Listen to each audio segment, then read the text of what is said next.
बिस्मिल्लाहिर्रहमानिर्रहीम। अज़ीज़ तलबा अस्सलामु अलैकुम। गुज़िश्ता लेक्चर में हमने क्लासिकल एग्रीगेट सप्लाई कर्व को और उसके मुख्तलिफ़ कंपोनेंट्स थे उनको डिस्कस किया। अब भी हम derivation of aggregate supply curve और उसको मॉडर्न या अल्टरनेट अप्रोच के ज़रिए हल करने की कोशिश करते हैं। सबसे पहले वो जो तरीका था उसमें आपने क्लासिकल एग्रीगेट सप्लाई कर्व के मुख्तलिफ़ components, aggregate demand for labour और aggregate supply curve of labour पढ़ा। यहाँ पर अब ये देखते हैं कि definition of aggregate supply curve, जो मैंने शुरू में आपको डिफ़ाइन किया था कि aggregate supply curve shows the quantity of national income that would be produce at different price level है। अच्छा जी, अब यहाँ पर हमने डिस्कस करना है when there is a perfect competition in goods and labour market. Number 2, when there is imperfect competition in labour market. अच्छा जी, फिर डिस्कस करना है कि modern aggregate supply curve and Canadian aggregate supply curve, जो बाद में हम डिस्कस करेंगे, when wages and prices are constant. सबसे पहले हम derivation of aggregate supply curve in perfect competition की बयान करते हैं, जहाँ पर हम ये देखते हैं कि प्राइसेस क्या है व्हेन वेजेस आर क्या है फ्लेक्सिबल। अब यहाँ पर ये देखेंगे सबसे पहले y is equal to function of n, where y is equal to NI, n stand for labour है, w is equal to W और P यानी रियल वेजेस है, and SN is equal to function of W है, और इसके अलावा यहाँ पर DN function of W, SN is equal to DN is equal to NFE। NFE means क्या होगा आपका फुल एम्प्लॉयमेंट लेवल।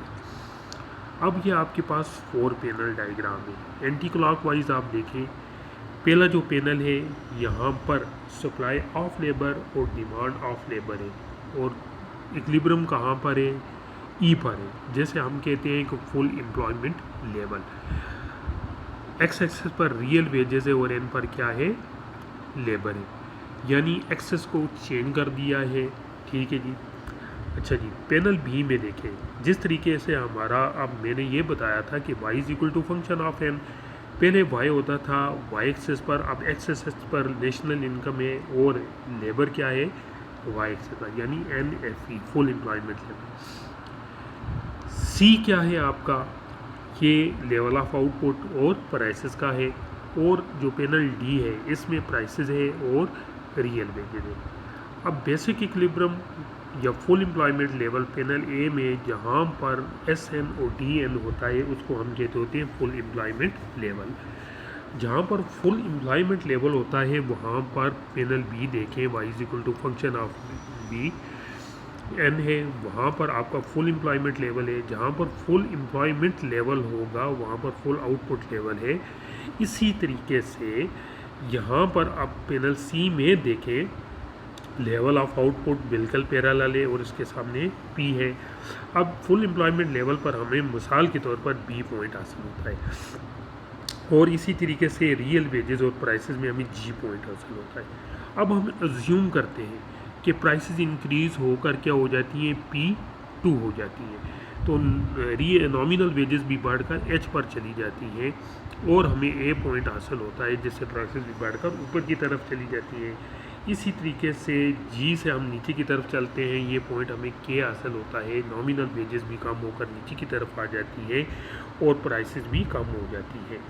बस क्लासिकल के नज़दीक प्राइसेस ऊपर जाएंगी तो वेजेस नॉमिनल भी बढ़ जाएंगी, प्राइसेस कम होंगी तो नॉमिनल वेजेस भी कम होंगी। बस A, B और C को मिलाने से हमें क्लासिकल एग्रीगेट सप्लाई कर्व हासिल होता है, जो कि ऑलवेज बिकेम वर्टिकल।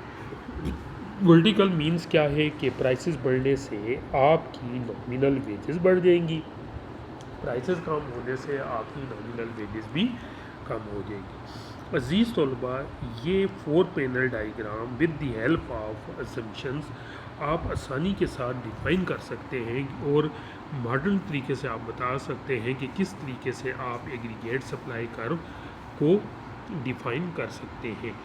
तो लिहाजा प्रीवियस लेक्चर और इस लेक्चर को अगर आप कंबाइन करें तो आप आसानी के साथ क्लासिकल एग्रीगेट सप्लाई कार के बारे में डिफ़ाइन कर सकते हैं। तो इसके साथ हम ये देखते हैं कि shifting of classical aggregate supply car, अगर एग्रीगेट सप्लाई कार शिफ्ट होकर आगे की तरफ चला जाए या पीछे की तरफ चला जाए, इससे क्या होगा। मिसाल के तौर पर लेवल ऑफ आउटपुट में इजाफा हुआ, classical aggregate supply car shift होकर आगे की तरफ चला गया। इसका मतलब ये है कि new technology, new way of production, innovation, invention की वजह से आपका प्रोडक्शन फंक्शन शिफ्ट होकर ऊपर चला गया, इसलिए आपका classical aggregate supply car shift होकर राइटवर्ड चला जाएगा। अगर बाज़ औक़ात सैलाब या फ्लड्स वगैरह आ जाते हैं जिसकी वजह से आपकी प्रोडक्शन मुतासर होती है, तो ये शिफ्ट होकर डाउनवर्ड चला जाएगा।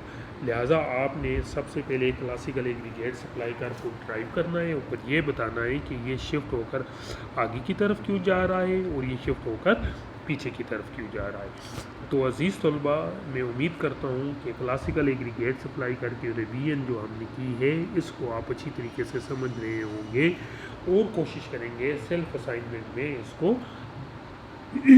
कंस्ट्रक्ट करने की। तो नेक्स्ट लेक्चर में हम इंशाल्लाह कनीज़ीन एग्रीगेट सप्लाई कार के बारे में डिस्कस करेंगे। तो अल्लाह आपका हामी नासिर।